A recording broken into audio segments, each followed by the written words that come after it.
Bom, a ideia hoje é compartilhar com vocês algumas visões das Escrituras Sagradas a respeito das dificuldades e das provações na nossa vida. Então, a gente vai ver aqui uma visão espiritual sobre as dificuldades da vida, né? Então, a primeira etapa de desenvolvimento da alma seria aquilo que seria a alma cobiçosa e agressiva, né? Depois, num nível um pouquinho mais avançado, aquela alma que sente culpa e remorso. Depois, a alma inspirada, a alma consagrada, a alma grata. E, por fim, a alma que agrada a Deus, ou seja, aquela que atingiu o beneplácito divino. Bom, no primeiro estágio, o que vale é a vontade humana. A nossa vontade, ela é predominantemente hedonista e agressiva, né? O hedonismo é aquela qualidade ruim que eventualmente as pessoas podem ter de pensar apenas na satisfação das próprias vontades e necessidades, né? Então, a alma humana, naturalmente, ela é, né, se não trabalhada, não evoluída, ela se torna uma alma cobiçosa e agressiva. É um pouco daquilo que Bahá'u'lláh fala no Seleção dos Escritos de Bahá'u'lláh, que viver como os animais do campo não é digno do homem, né? Se a gente pensar como os animais selvagens eles são basicamente dessa forma. Eles pensam nas suas próprias necessidades, eles lutam por aquilo que para eles é importante, eventualmente sozinhos, eventualmente em comunidade, mas mesmo em comunidade é o melhor para a comunidade em detrimento de todas as outras, né? Então, a alma cobiçosa e agressiva. Num segundo estágio, aquele ser humano, aquela alma, consegue perceber e aceitar alguns valores morais, mas não tem nenhuma transformação significativa no comportamento. Então, o resultado é o conflito interno, é um sentimento de culpa e uma luta constante contra os impulsos inferiores. Depois, nos estágios seguintes, a alma, aos poucos, vai se tornando, os valores morais vão se tornando cada vez mais espirituais e cada vez mais amplamente aplicados na vida, cada vez mais universais, né? Então, nos primeiros estágios de desenvolvimento, os valores morais eles podem ser aplicados ao meu grupo de amigos, por exemplo, né? Mas para os demais não vale, ou apenas para a minha família, né? Mas na medida que a alma vai evoluindo, a aplicação dos valores morais vai se tornando cada vez mais universal, até que aquela alma atinge né? Ela vai se transformando, né? E cada vez mais ela vai pondo em prática aquilo que é a vontade de Deus. O que é a vontade de Deus? A vontade de Deus é aquilo que está nos textos sagrados. Então, por exemplo, Bahá'u'lláh, quando ele fala que viver como os animais do campo não é digno do homem, então pronto, essa é a vontade de Deus para nós. Se a gente aplica, então a gente segue aquilo que Deus quer para a gente. Se a gente não aplica, a gente faz aquilo que o nosso ego manda fazer. Esse é mais ou menos o pensamento, né? Então, na medida que a alma vai evoluindo, então ela vai transcendendo as próprias vontades e o seu único desejo passa a ser a realização daquilo que é a vontade de Deus.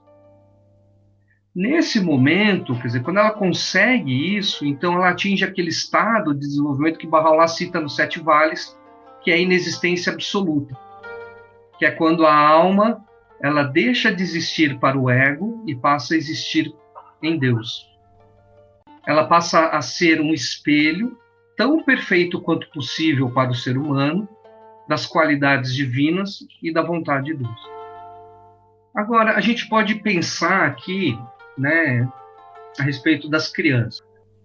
As crianças, elas têm vontade própria, né? Elas têm os seus desejos, as suas vontades, as suas necessidades, como qualquer adulto tem, né? Agora, o que acontece se os adultos que estão ao redor de uma criança, se elas irrestritamente atendem todas as vontades dessa criança? o que vai acontecer com essa criança? Muitas vezes, a criança quer dormir, a criança quer brincar, mas precisa dormir. Outras vezes, a criança não quer tomar banho, mas precisa tomar banho, né? Se deixar, vai comer batata frita e McDonald's todo dia, mas não pode, né? Então, quando a gente pensa na educação da criança e quando a gente pensa na nossa alma sendo desenvolvida, não é muito diferente. Aquela criança que quer comer batata frita e tomar sorvete à noite, e o pai e a mãe dizem não, tem que comer legumes, tem que comer salada, tem que comer alguma coisa saudável, para aquela criança, esse momento é uma provação enorme, é uma dificuldade terrível. Quando a criança quer tomar um sorvete, ela está gripada e você diz não, não pode, para aquela criança é um momento de dor, é um momento de sofrimento, é um momento de teste, é um momento de abrir mão da sua própria vontade e aceitar a vontade dos pais. E isso é doloroso. Do mesmo jeito que é doloroso para a gente quando a gente quer uma coisa e a gente não tem.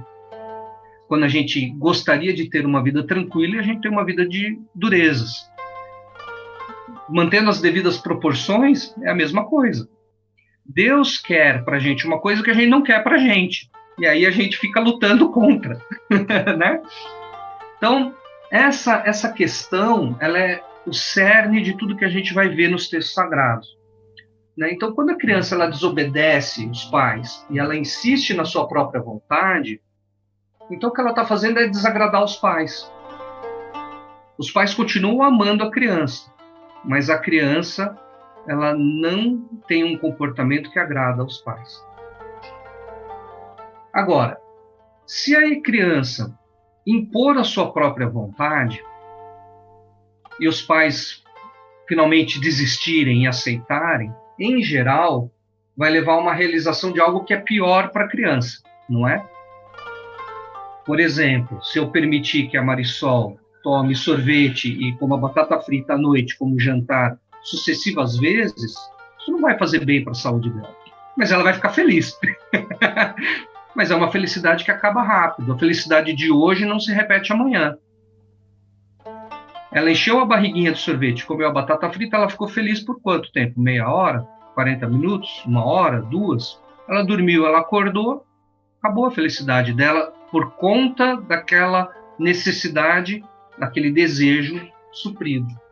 Agora, por outro lado, se aquela criança ela abrir mão por vontade própria, abrir mão daquilo que é o seu desejo e atender o pedido dos pais, quão felizes os pais vão ficar? Quando nós fazemos aquilo que Deus quer para a gente, então nós atingimos aquilo que Baha'u'lláh fala, que é o beneplácito divino, que é o maior dos paraísos, que é o verdadeiro significado do Rezvan. Né? Porque Rezvan, a raiz da palavra não é paraíso, é beneplácito.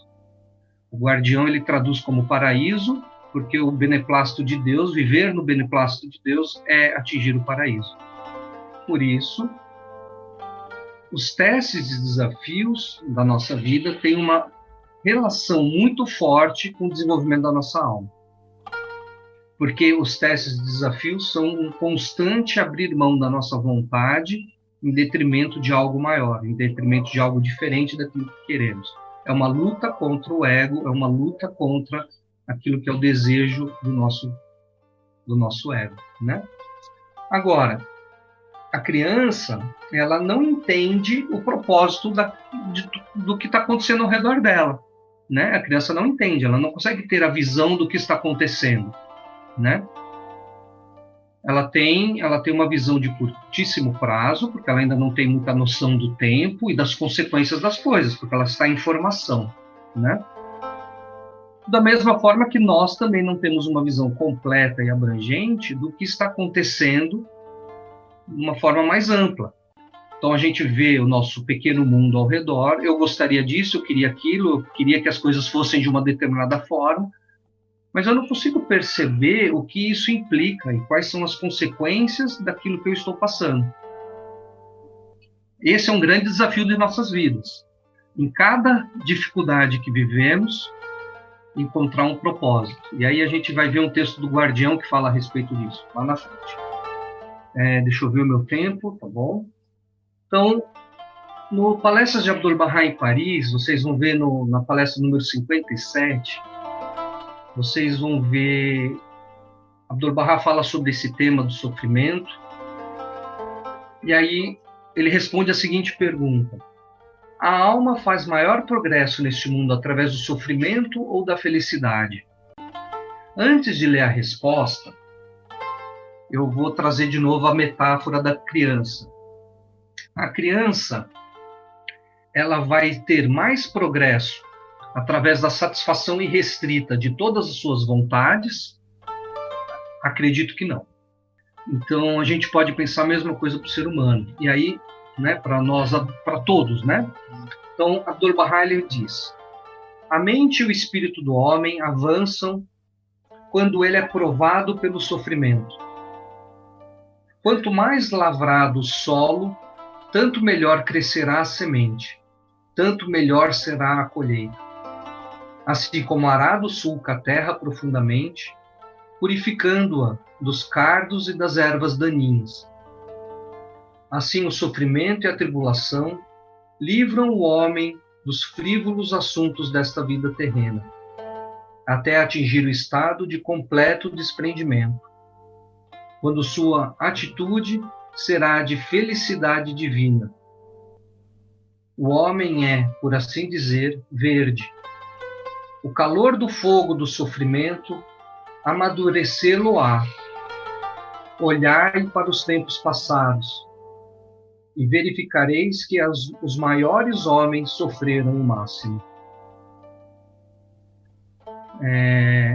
Abdu'l-Bahá ele coloca de uma forma interessante. Ele diz: através do sofrimento, ele alcançará a felicidade eterna, que ninguém lhe poderá tomar. Os apóstolos de Cristo sofreram, alcançaram felicidade eterna.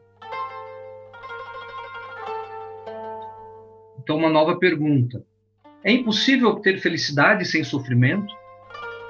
E Abdu'l-Bahá responde: para alcançar felicidade deve-se sofrer. Aquele que atingiu o estado de alto sacrifício tem verdadeiro júbilo. A felicidade temporal se desvanecerá. Agora aqui eu coloco mais uma reflexão. Se a gente para pensar, a felicidade material, ela é, em geral, resultante de uma satisfação de uma necessidade momentânea. Eu tenho fome, eu como, eu fico feliz. Eu tenho sono, eu durmo, eu acordo descansado, eu fico feliz. Eu quero viajar, eu tenho dinheiro, eu viajo, por um dia, 2 dias eu sou feliz.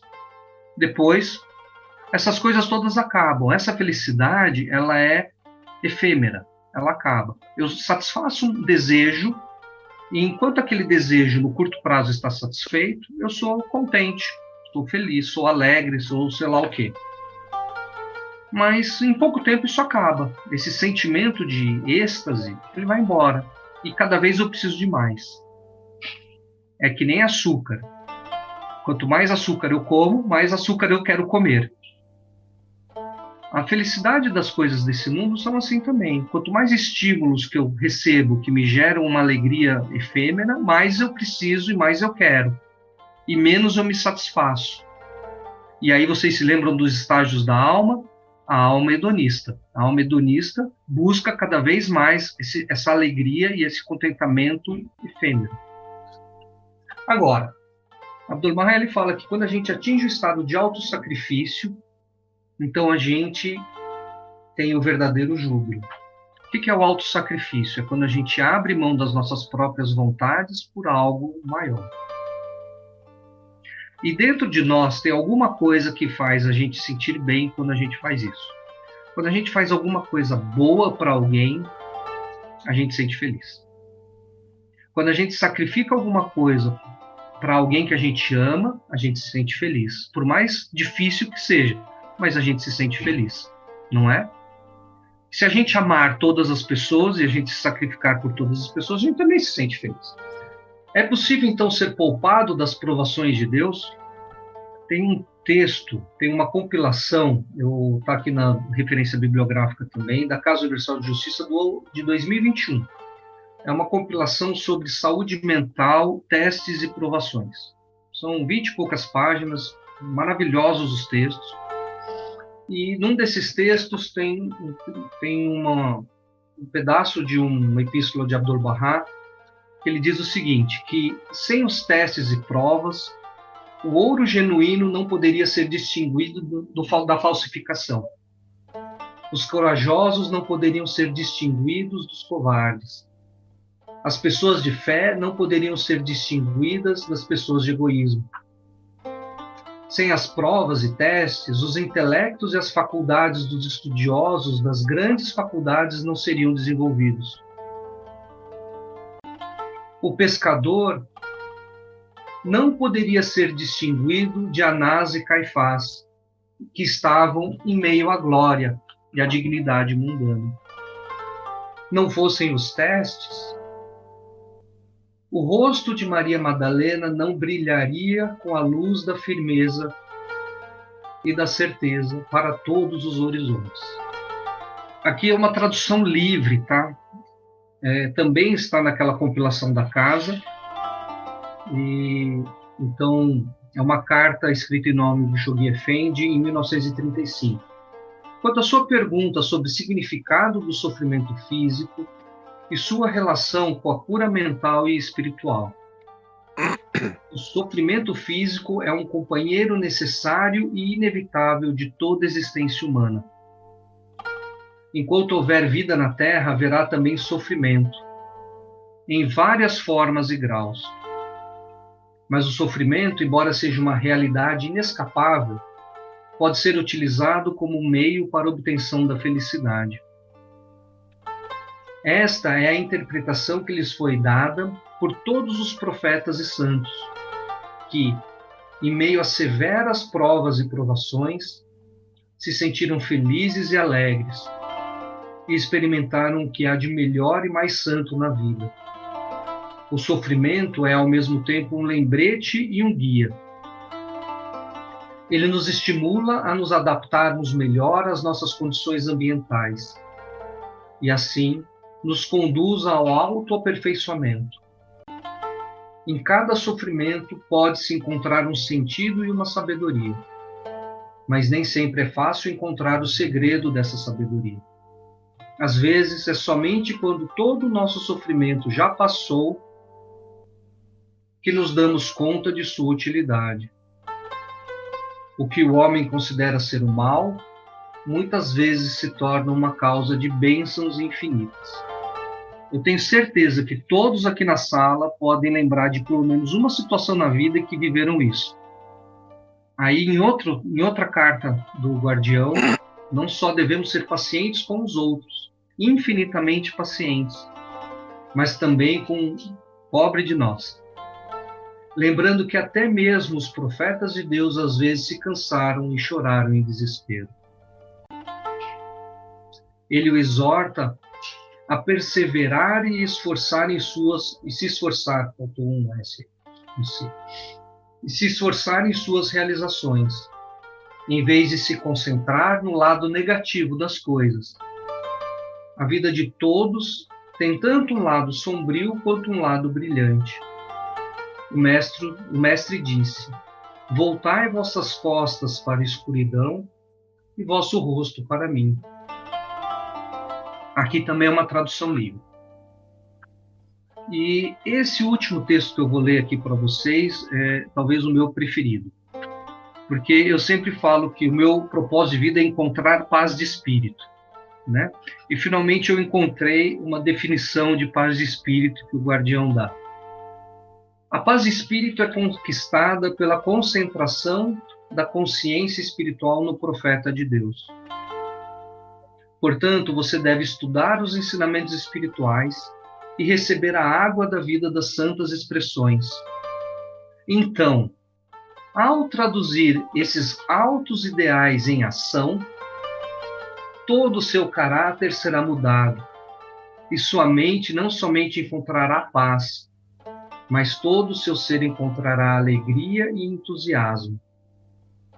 Abdu'l-Bahá, no Segredo da Civilização Divina, ele diz que felicidade e a grandeza, a posição e o status, a satisfação e a paz de um indivíduo nunca consistiram em sua riqueza pessoal, mas, pelo contrário, em seu caráter excelente, sua elevada determinação, a extensão de sua erudição e sua habilidade para solucionar problemas difíceis.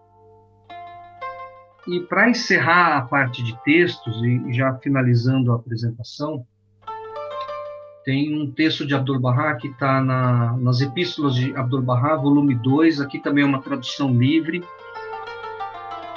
Abdu'l-Bahá diz: ser calmo, ser forte, ser grato, e se torne uma lâmpada plena de luz, de modo que a escuridão das tristezas seja aniquilada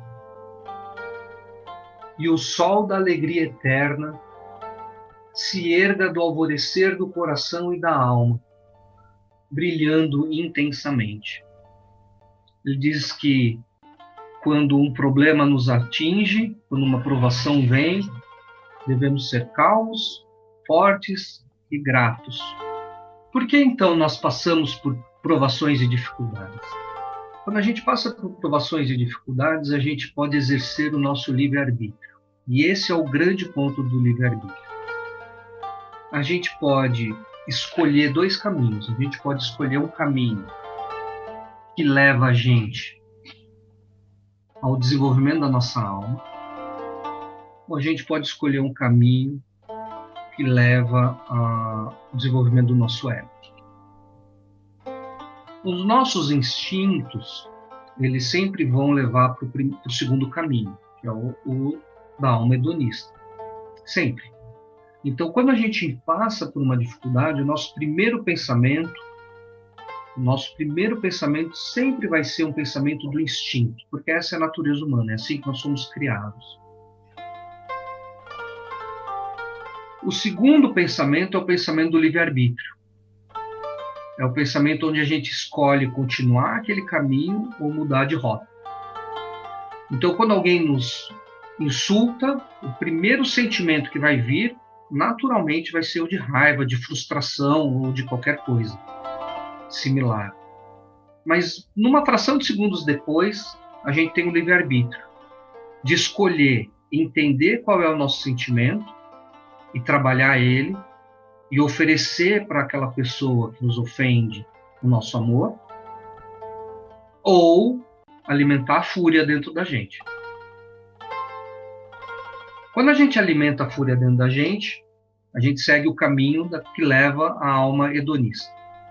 Quando a gente acalma o coração e é paciente, como o guardião fala, com os outros, e a gente escolhe um caminho diferente, então esse caminho nos leva ao caminho que Deus quer para a gente, que é o caminho do perdão, o caminho da compreensão, o caminho do oferecer o amor. Enfim, isso vale para qualquer situação da vida. Obviamente é difícil. E obviamente todos nós vamos acertar e vamos falhar. Por isso que o guardião ele fala para que a gente seja paciente conosco mesmo, né? No fundo, é tudo um exercício de abrir mão da nossa própria vontade e aceitar a vontade de Deus. Por quê? Porque nós não temos controle sobre tudo. A gente mal tem controle sobre o que fazemos. Então, nós sempre vamos ter dificuldades, sempre haverão durezas na vida. Essas durezas, elas podem vir de provas que Deus manda para a gente, pode vir de coisas que outras pessoas fazem para a gente, pode vir de eventos aleatórios que surgem, pouco importa. Todas essas dificuldades que vão nos cercar ao longo de toda a nossa trajetória humana são fontes de desenvolvimento da nossa alma. Todas elas. E quando a gente consegue fazer o que Abdu'l-Bahá fala, ficar calmo, ser forte e grato a Deus pela oportunidade de crescimento, Então a gente se vê livre de algumas coisas que afligem o mundo moderno. Ansiedade, depressão e outras coisas mais. O Bach, na Seleção dos Escritos do Bach, página, se não me engano, é 186, tem uma oração belíssima, belíssima, que o Bach, ele começa a narrar, numa oração, ele começa a narrar o estado que ele está na prisão de Moku. E na medida que ele coloca as dificuldades, ele também coloca as bênçãos. Então ele fala que ele está preso numa fortaleza de pedra, cercado de pedra por todos os lados, né? Moku era uma prisão escavada numa montanha de pedras, né? E ele diz que, ao ser confinado naquela prisão, Deus a transformou no paraíso. Olha só, ele estava aprisionado, com frio, com fome, na escuridão, sem poder ver as pessoas. E ele diz que ali era o paraíso. Por que ali era o paraíso? Apesar de todo o sofrimento, ele estava alinhado com a vontade de Deus para ele. Ele aceitava a vontade de Deus para ele. E quando ele aceitou a vontade de Deus para ele, não tinha paraíso maior, segundo o próprio Bab e Baha'u'lláh falam. Não tem paraíso maior para o ser humano do que aceitar a vontade de Deus. Muito bem, e ele continua essa oração e ele diz que o tempo todo ele vê os fragmentos de rocha se lançando do alto contra ele. E ele vê as mãos de Deus tirando as pedras. Quando a gente estuda os escritos do Bab, a gente vê que o Bab, quando faz os textos sagrados em geral são assim, né? Que quando o manifestante de Deus ele revela uma oração, ele representa o ser humano perante Deus, né? Então, quando ele diz que as mãos de Deus vão afastando as pedras das provações que caem sobre ele, na verdade é a mão de Deus fazendo isso por nós. Caem uns pedregulhos na nossa cabeça, às vezes caem umas pedras um pouquinho maiores, a gente reclama porque está doendo, mas a gente não percebe aqueles grandes blocos de pedra que poderiam cair e que Deus tira do nosso caminho. E quando a gente olha as orações de provações, dificuldades e de proteção, muitas vezes a gente pede para Deus tirar do nosso caminho as provações violentas. Mas todas as orações de provações e dificuldades dizem que as provações são algo que fazem nossa alma se desenvolver. Então, quando a gente pede para remover as dificuldades, a gente pede para que Deus também aumente a nossa capacidade de suportar as dificuldades. Então, essas referências, então esse Fire and Gold, infelizmente não tem aqui no Brasil traduzido, mas é uma obra-prima de 300 e tantas páginas e não tem um comentário do autor, é apenas texto sagrado. Apenas texto sagrado ou textos do guardião e da casa. Nessa obra, se a gente olha o índice, a gente vai ver esses itens: o propósito dos testes, a fonte do teste, a solução para os testes, paciência nos testes e assim por diante. É claro, não dava para falar sobre esse livro com detalhe aqui hoje. A Divina Arte de Viver fala muito sobre dificuldades e provações e teste e por que passamos por isso e como devemos lidar com isso. E o último livro é aquele que eu mostrei para vocês, que tem um capítulo inteiro sobre a dinâmica da jornada espiritual e que aborda essa questão da alma, dos estágios da alma e como que a alma se desenvolve nessa vida. Apesar de eu estar 110% de acordo com tudo que Fazim falou, mas quero provocar um pouco o assunto sobre o título. Por que sofrer? Por que o título não poderia ser sofrer não, educação sim? Vou pegar o mesmo exemplo que eu fazia da criança.